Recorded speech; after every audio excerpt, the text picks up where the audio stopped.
እሺ ተመልካቾች እንዴት ናችሁ? ዛሬ ብሔራዊ ባንክ አንድ ማስጠንቀቂያ አውጥቷል ወይም ክልከላ። እሱ ምንድነው? ኢትዮጵያ ውስጥ ፒቱፒ በሚባለው ፒር ቱ ፒር የሚባለው የግብይት ፕላትፎርም አለ። እሱ ፕላትፎርም ላይ በኢትዮጵያ ገንዘብ መገበያየት አይቻልም የሚል እገዳ አስቀምጧል። ክልከላ። ክሪፕቶም ቢሆን በኢትዮጵያ ገንዘብ መገበያየት አይቻልም የሚል አዲስ ትዕዛዝ አውጥቷል። እንግዲህ የሚፈቀድ አልነበረም፣ ግን በጣም ብዙ ወጣቶች እና ብዙ ሰዎች እዚህ ግብይት ውስጥ ይሳተፉ ነበረ። ስለዚህ ይሄ ምን ማለት ነው?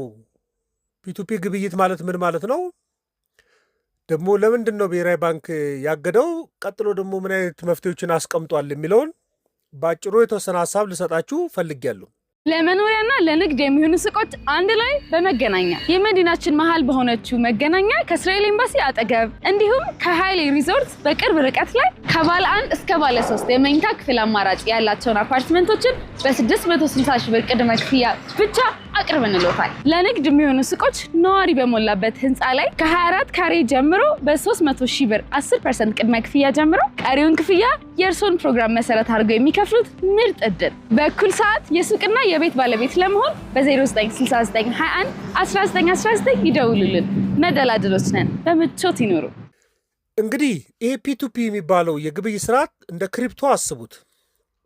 በቃ ክሪፕቶ ከረንሲ ሲባል ሰምታችሁ ታውቃላችሁ። እና ፒር ቱ ፒር የሚባለው ሰዎች ከባንክ እውቅና ውጪ የሚገበያዩበት ስልት ማለት ነው።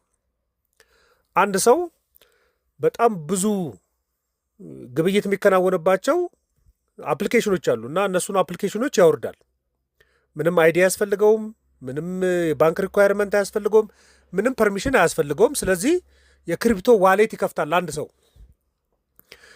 እና የክሪፕቶ ዋሌት ውስጥ ምናልባት የዶላር አክሰስ ያለው ሰው በዶላር ክሪፕቶ ቢትኮይን ሊገዛ ይችላል። ኮይን ወይም ደግሞ ውጭ ሀገር የውጭ ምንዛሬ አክሰስ ያለው ሰው ደግሞ ክሪፕቶ ገዝቶ ቢትኮይን ገዝቶ ሊሰጠው ይችላል እና ዋሌቱ ላይ ሊያስቀምጥ ይችላል። ስለዚህ እዚህ ዳውንሎድ ያደረገው አፕሊኬሽን ውስጥ ገብቶ ያስቀምጣል ማለት ነው። በጣም የታወቁ ዋሌቶች አሉ። ለምሳሌ ኦንላይን የሚያገለግሉ እንደ ሆት ዋሌት የሚባል አለ። ኦፍላይን የሚያገለግሉ ደግሞ እንደ ኮልድ ዋሌቶችን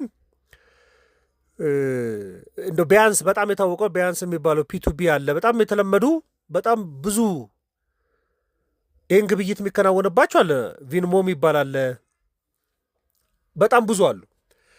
ስለዚህ እሱ ላይ ይገዙና የሚያስቀምጥ አለ። ደግሞ ሌሎችም ይሄን ሊከፍቱ ይችላሉ።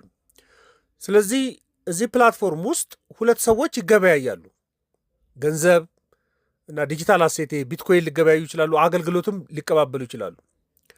እና ይሄ የግብይት ስርዓት የብሔራዊ ባንክ ቁጥጥር የሌለው ነው። የባንክ ቤቶች ቁጥጥር የሌለው ነው። ስለዚህ ሁለት ስልኮች ናቸው የሚገናኙት።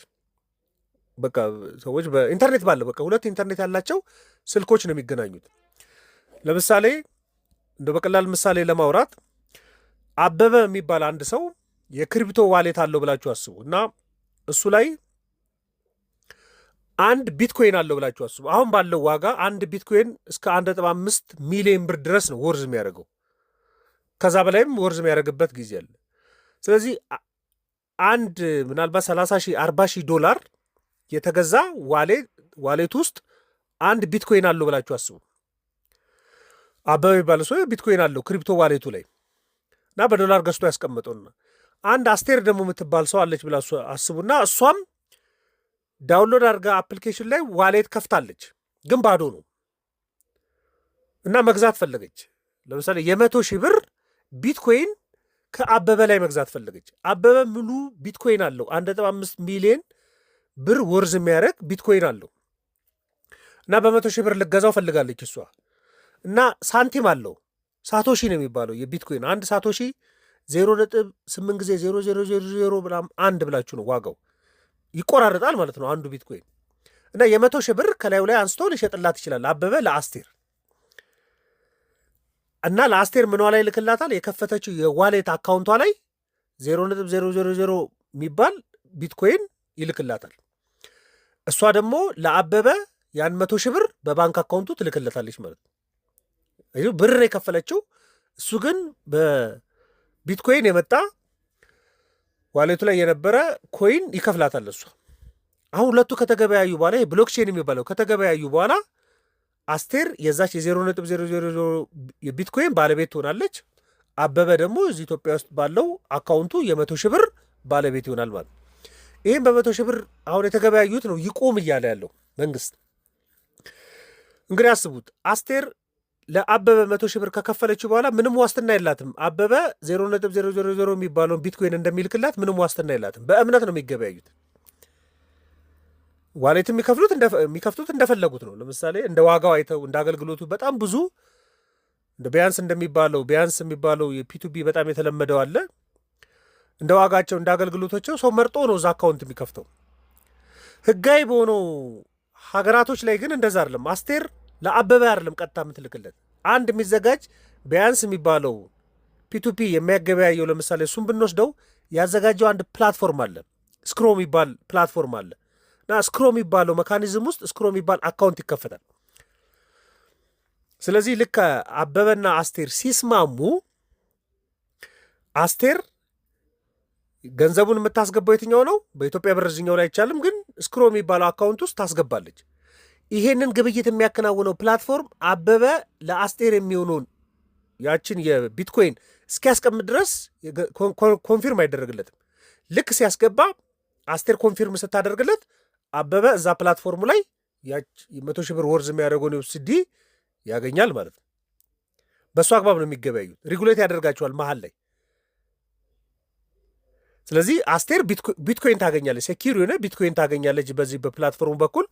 አበበ ደግሞ የሰጣትን ቢትኮይን ያህል ዋጋ ደግሞ እዛው ፕላትፎርም ላይ ይቀምጣል። ኢትዮጵያ ውስጥ ከሆነ ግን አስቴር ከተማመኑ አስቴር ቢትኮይን ስታገኝ እጇ ላይ አበበ ደግሞ 100,000 ብር ባንኩ ላይ ይኖረዋል፣ 100,000 ብር ያገኛል ማለት። ይሄ ብሔራዊ ባንክ የማያውቀው ባንኮች የማያውቁት ይህን ግብይት ኢንተርኔት ያላቸው ሁለት ሰዎች በስራቸው የሚያደርጉት ግብይት ብቻ ነው። ዋጋ ተስማምተው እየተገበያዩ ያለ ነው። ይህ ፒቱፒ ብቻ ሳይሆን ክሪፕቶም እንደዛ ይገበያያሉ ሰዎች። ክሪፕቶ ስልኮቻቸውን ፕላትፎርሙ ላይ ገብተው ይገበያያሉ። ክሪፕቶ ዋሌት ይከፍታሉ፣ ይገበያያሉ፣ አገልግሎትም ያገኙበታል። ባላቸው ቢትኮይን ሰዎች እቃ ሊገዙ ይችላሉ። በቢትኮይን እቃ ገዝተው ዴሊቨር ሊደራረጉ ይችላሉ። በቢትኮይን የዲጂታል አገልግሎት አንዱ ለአንዱ ሊሰጥ ይችላል። ምናልባት ቪዲዮ ኤዲት ማድረግም ሊሆን ይችላል። እንደሱ መገበያየት የተለመደ እየሆነ መጥቶ ነበር። ብዙ ወጣቶች ቢዝነስ እንደ መስሪያ እያደረጉት ነበር ይሄንን ማለት። አሁን ብሔራዊ ባንክ ይሄ በቁጥጥር ውስጥ ያለ አይደለም፣ ኢትዮጵያ ውስጥ የተፈቀደ ሬጉሌት የሚደረግ ግብይት ስላልሆነ ካሁን በኋላ ታግዷል ብሎ ዛሬ መግለጫ ወጥቷል። ለምንድን ነው እያለ ያለው? ምንድን ነው ይሄ? በቃ ዲጂታልና ቨርቹዋል እኮ ነው ሀብት። ለምሳሌ አስቴር ቅድም 100,000 ብር ቢትኮይን ገዛች አልኳችሁ። በ100,000 ብር ላይ የሆነች የተጻፈች እኮ ቢትኮይን ነው ቫሊዩ ነው ያላት እሷ። በቃ እሷን ነው የምታምነው። 100,000 ብሩ እጇ ላይ የለም እኮ። ዲጂታል ሀብት ነው የሚባለው። ይሄ ደግሞ ቨርቹዋል ሀብት ወይም አሴት ነው የሚባለው። ይሄ ተለዋዋጭ ስለሆነ ለአደጋ ይጋለጣሉ። ለምሳሌ አበበ አስቴርን ቢክዳት አስቴር ምንም ዋስትና የላትም። ሰዎች የውጭ ምንዛሬም ሊጭበረበሩ ይችላሉ። በቃ በውጭ ምንዛሬም ግብይት ውስጥ የሚገቡ ከሆነ ሊጭበረበሩ ይችላሉ። ማጭበረበር፣ ፍሩዶች ምናምን መሸወድ ይኖራል። በቃ ትክክለኛ ያልሆነ እሸጥልሻለሁ ብሎ ሊሸውዳት ይችላል። እሸጥላለሁ እየተባባሉ ሊሸዋውዱ ይችላሉ። ደግሞ ለአስተዳደርም የሚመች አይደለም። በመንግስት ቁጥጥር ውስጥ ያለ አይደለም። አንዳንድ ሀገራቶች ሬጉሌት ያደርጋሉ፣ ግን ኢትዮጵያ ውስጥ በህግ የተፈቀደ አይደለም። ለአስተዳደር አይመችም። እሱ ብቻ ሳይሆን ብሔራዊ ባንክ የሚሰጋው ምንድን ነው? ለሽብርተኝነትም ሊውል ይችላል፣ ለመኒ ላውንደሪ ሊውል ይችላል፣ ለጥበቃም አይመችም የሚል ምክንያት አቅርቧል። እንደውም ዓለም አቀፍ ሁኔታዎችን እና አንዳንድ ትምህርቶችን ከግምት ከቶ ነው። በቃ አንዳንድ ፒቱፒ ግብይቶች፣ ክሪፕቶ መገበያዎች የፋይናንስና የቴክኒክ ችግር እንዳለባቸው ይነሳል። አንዳንዴ በአንዴ የሚወርድበት ጊዜ አለ። አሁን አስቴር ቢኖራትና 1.5 ሚሊዮን ብሩን በሙሉ አንድ ቢትኮይን ገዝታበት ቢሆን ዋጋው በአንዴ ሲወርቅ በአንዴ ልትከስር ትችላለች። ስለዚህ ፐብሊክን ፕሮቴክት እንደማድረግ ነው የሚቆጥረው እና የፋይናንስና የቴክኒክ ችግሮች እንዳሉበት ለፍሩድ ለምሳሌ ቅድም ያልኳችሁ ሆት ዋሌት የሚባለው ኦንላይን ያለ ነው። ስለዚህ ሰዎች ሀክ ሊያደርጉት የሚችሉት ነው። ስለዚህ ሀክ ከተደረገች ዜሮ ልትሆን ነው ማለት ነው።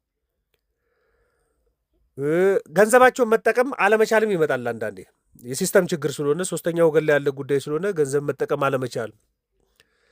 እንግዲህ ሰዎች ከገንዘቡ ይልቅ ደግሞ አሴት ላይ ማተኩራቸው፣ ይሄ ደግሞ አደጋ ነው፣ ሪስክ ነው። 100,000 ብርን በሆነች ቢትኮይን በምትባል ቁጥር የመለወጥ ሪስክ ውስጥ እየገባች ነው። ኢትዮጵያ ውስጥ በቢትኮይን በቀላሉ ወርዳ ግብይት ልታከናውን አትችልም። ሌሎች ውጭ ሀገራቶች በቢትኮይኑ ሰዎች ወጣ ብለው ቡናም ሊገዙበት ይችላሉ፣ እቃም ሊገዙበት ይችላሉ። ኢትዮጵያ ውስጥ ግን እንደዛ ማድረግ አይቻልም። ስለዚህ ሪስክ ነው የሚል ስጋት አለው። እሱ ብቻ ሳይሆን የቁጥጥር ሁኔታውም ያሰገዋል። ብሔራዊ ባንክ ይሄ መቆጣጠርና መምራት የሚችልበት ፍሬምወርክ የለኝም አሁን እያለ ነው። ስለዚህ ቀጥሎ እያዘጋጀ ያለው መፍትሄ የሚለው ምንድን ነው? እዚህ ማሳሰቢያ የወጣው ማሳሰቢያ ላይ መቆጣጠር የሚቻልበትና መምራት የሚቻልበትም ፍሬምወርክ እያዘጋጀ መሆኑን ጠቅሷል። በቃ የተረጋጋ ሴፍ የሆነ የክፍያ ስርዓትን መፍጠር አስፈላጊ መሆኑና እሱ ሊሰራ እንደሚችል ነው የሚያቀርበው እና መደበኛ የአመራር ስልት ይህንን ማኔጅ የሚደረግበት ስልት እስኪገኝ ድረስ ባን ተደርጓል፣ ተከልክሏል ብሏል። መጀመሪያ የተፈቀደ አይደለም፣ ግን ብዙዎች እጃቸውን እያስገቡ እንደሆነ እንደተረዳ አስባለሁ። ስለዚህ ህዝቡንም ሸማቹን በተለይ ፕሮቴክት ማድረግ ያስፈልጋል። ለምሳሌ አስቴር የምትሸወድ ከሆነ አስቴርን መጠበቅ ያስፈልጋል ብላችሁ አስቡት። በዚህ ምክንያት ኢትዮጵያ ውስጥ በፒቱፒ ፒር ቱ ፒር ብዙ ሰዎች ያውቁታል። የክሪፕቶ ግብይትን በኢትዮጵያ ብር ይከናወን ነበር። እሱ መታገዱን ነው ብሔራዊ ባንክ ያደረሰው። ይህ መረጃ ለእናንተ ለማቅረብ ነው። አዲስ መመሪያ ስለወጣ ብዙ ሰው ስለላከልኝ ነው። ማንኛውም ሀሳብ አስተያየት ካላችሁ የኢትዮጵያ ኢኮኖሚስት ቪው ቴሌግራምና ፌስቡክ ላይ ልትልኩልኝ ይችላላችሁ። ለነበረን ቆይታ በሙሉ ከልብ አመሰግናለሁ። መልካም ቀን።